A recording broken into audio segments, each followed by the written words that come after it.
Hello guys, in this video I am going to show you how to check Windows version in your computer. First you need to tap on the start menu icon, then go to setting. You can do the same thing using Windows plus I key in your shortcut key.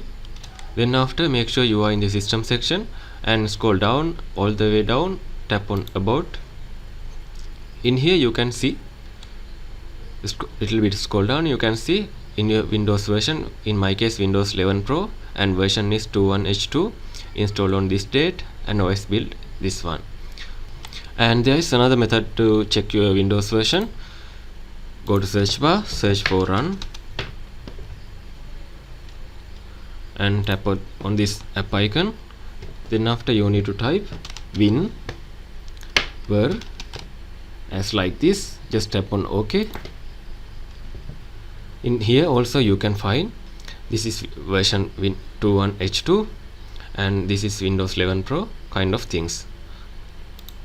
And finally you can check your Windows information using system information also. Go to search bar, search for system information, and this is it. Just tap on it, and in the top of that settings window, there is a Windows OS name and version and all the details related to your computer. And this is a HP ProBook and Intel i5 3rd gen, and all the information also is in here. So this is how you can find your Windows version and your computer related things in Windows 11, and both all the methods are similar in Windows 10 also. So if you think this video is helpful, please consider subscribe and like in this video.